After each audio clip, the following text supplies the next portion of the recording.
থেকে কাশছেন, শিশি শিশি ওষুধ শেষ হয়ে যাচ্ছে, তবু কাশি খানা আর থামছে। আর বলিহারি যাই বাপু দেখছেন শরীরখানা জুতের নেই, তা কদিন কোথায় ধরা কাটে থাকবে, তা না নাচতে নাচতে চলে বিয়ে বাড়ি। একখানা দুখানা তো নয়, তিনখানা বে। শরীর তো রে বাবা, সে জানান দেবে না, বয়স হচ্ছে সে খেয়াল কানা থাকে, আগ বাড়িয়ে যাওয়া চাই। নাও এবার ঠেলা সামলাও। কোবরেজ মশাই তো ফিরিস্তি দিয়ে খাওয়া, এখন আমরা ভূপ পড়ুন। জানে বাবা এই কোবরেজ যে কি বিধান দেবেন কে জানে। মায়েরও বলে, হ্যাঁ এত কটা দিন ওখানে পড়ে থাকার কি দরকার ছিল বলো তো? হ্যাঁ কেন তুই জানিস না? তিনি তো এসে নাম কিনবেন বলে মানুষটাকে নিয়ে গিয়ে খালাস। এখন মত তোরা রুগীর সেবা কর।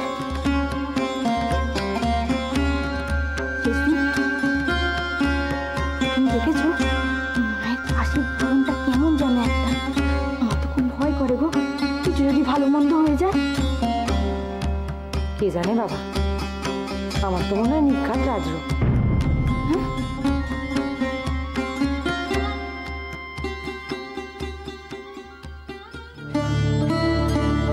এমনটা কতদিন কাশছেন?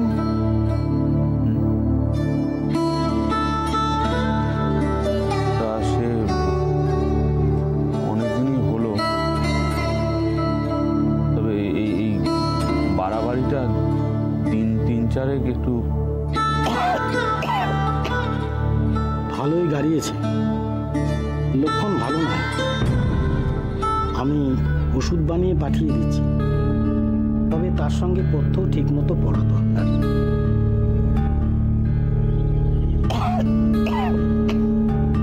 রোগীর সেবায় কি আপনি আছেন? আমি মানে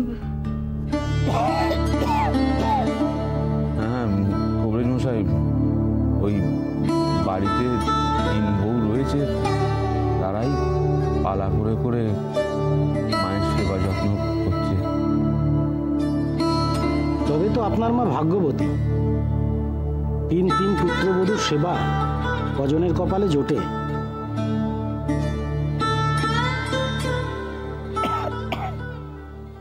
ও বাবা, সারাদিন ওই রোগীর ঘরে থাকা, রোগ নাড়ার মধ্যে থাকা, ওষুধ দিই, আমি পারবো না।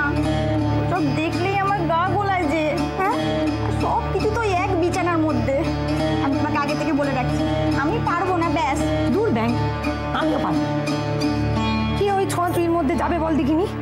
ওই ছোঁয়াছুঁয়ি করে রোগ ডেকে আনবে কে?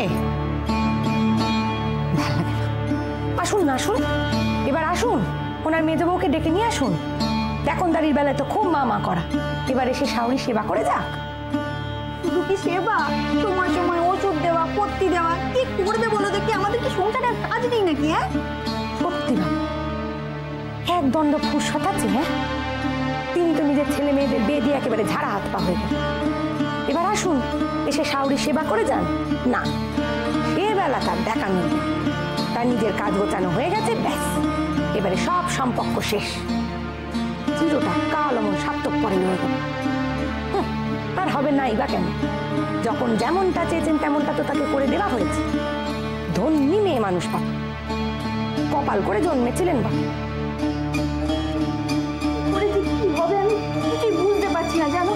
বাড়ি শুদ্ধ ছেলে পুলে এমন একটা রোগ বাঁধিয়ে বসে। ও ঠাকুর, ঠাকুর একটু দেখো।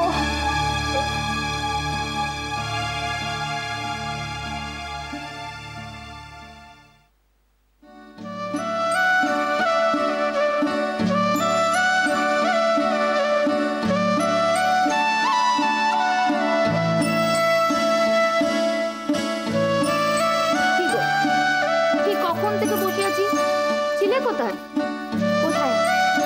ভাড়ার ঘর, রান্নাঘর সব বন্ধ করে থাকো। নাও, অনেক দেরি হয়ে গেছে, এখন চলো দেখি।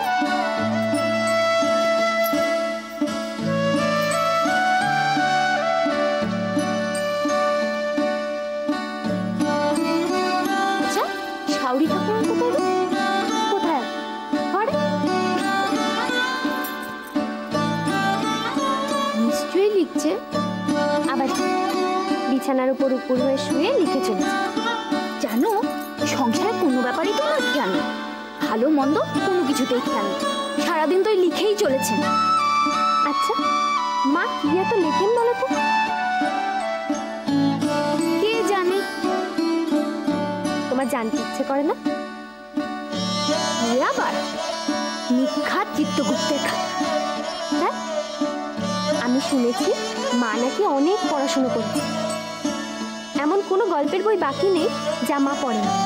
বাবা তুমি এমন করে বলছো যেন বিরাট রাজ্য জয়ের ব্যাপার। আচ্ছা তুমিই বলো, মেয়ে মানুষের এত লেখাপড়া শিখে কি হবে? না না কাশ ফেলো।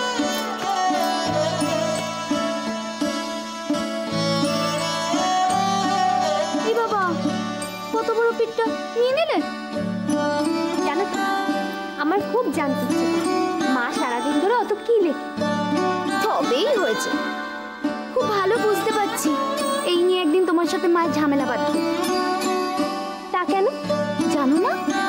বাবা অবধি জানতে সাহস করে না ওই খাতায় কি লেখা আছে। কে বলেছে? কে আবার? উনি।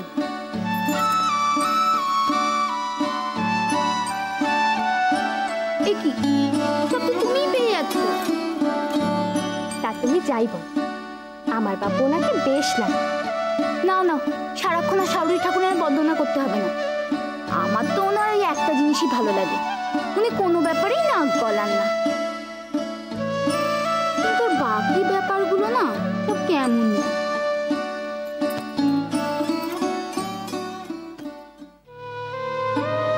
মেয়েরাই ছেলেদের শত্রু।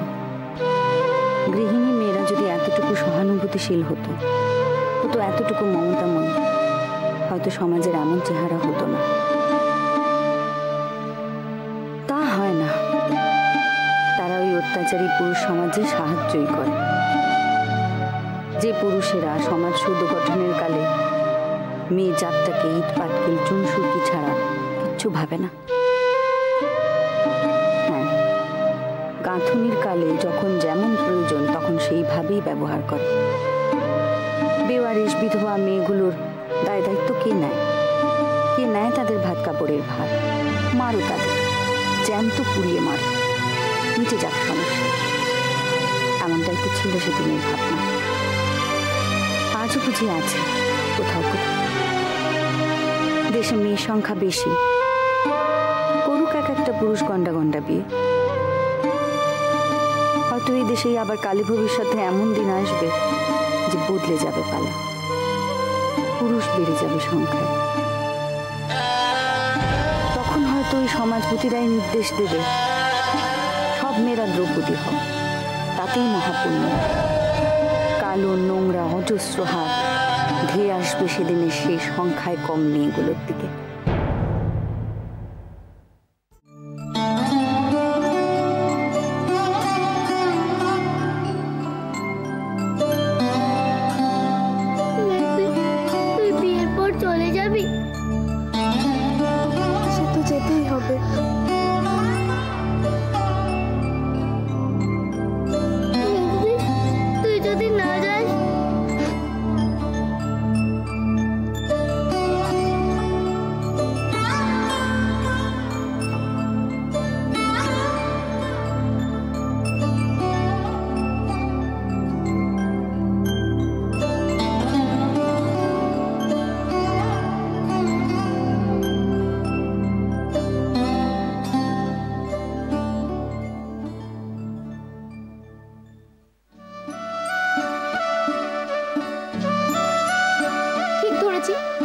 তখন থেকে চোট্টামি করছো?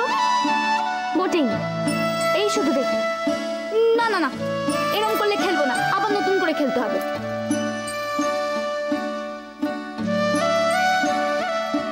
কি হলো, উঠলে কেন? আমি যাই, ছাদ থেকে গিয়ে কাপড়গুলো নিয়ে পরে আনবো। না পরে না, আমি এখন যাই, তুমি বসো।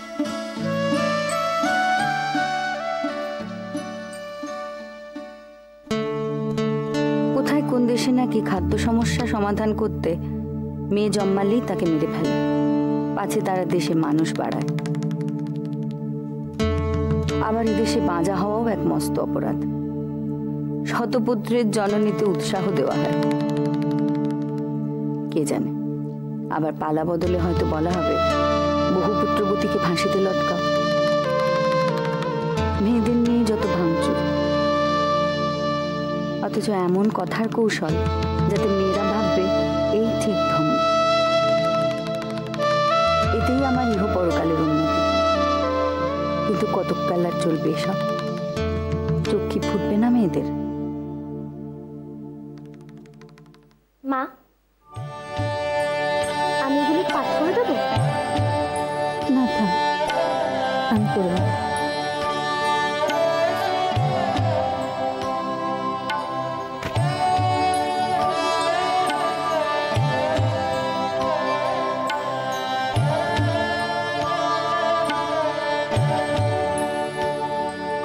কিছু করবে? মা, এই বালাজোড়া কেমন হয়েছে? আপনার ছেলে গড়িয়ে দিন।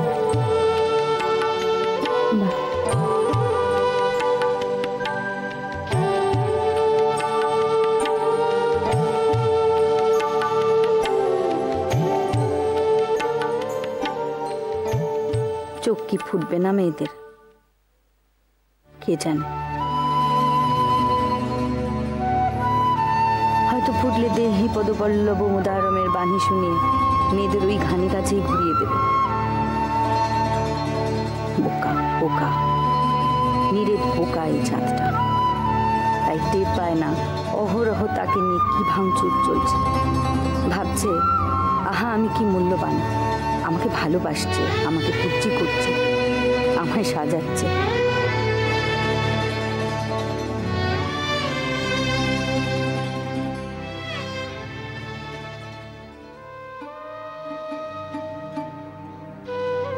আমার দেহটা যে ওর সোনামজুতের সিন্দুক তা ভাবি না, আমার সাজসজ্জা যে ওর ঐশ্বর্যের বিজ্ঞাপন তা ভাবি না। আমি গয়না কাপড়ে লিপ্ত হই, ভালোবাসার প্রকাশে মোহিত হই। ছি ছি, সাধে বলছি এক নম্বরের বোকা।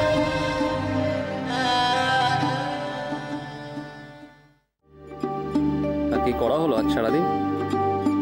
কি আবার রান্না, তারপর আমি আজ মিন্ময়ের চুল বেঁধে দিয়েছি, তারপর এই ঘরটা গুছানো। আচ্ছা, তুমি আমায় পুরস্কারটা এনে দেবে গো? কেন? বলবো, লেপের ঢাকা, পর্দা। কি হবে ওসব জঞ্জাল?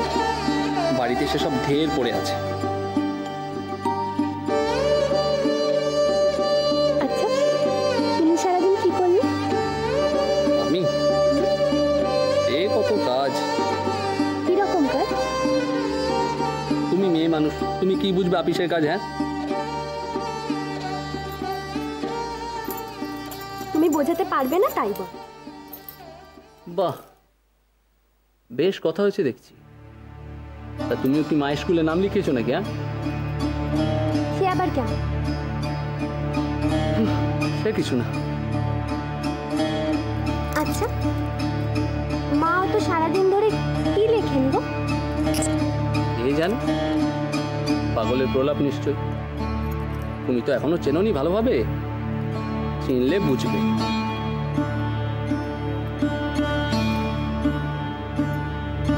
এগুলো দেখিয়েছো সবাইকে? মাকে দেখিয়েছি। কি বললো? ভালো। আর তোমার সখীকে? হ্যাঁ। সে কি বললো? ভালো। ভালো। নামটা বলেছিলে তুমি?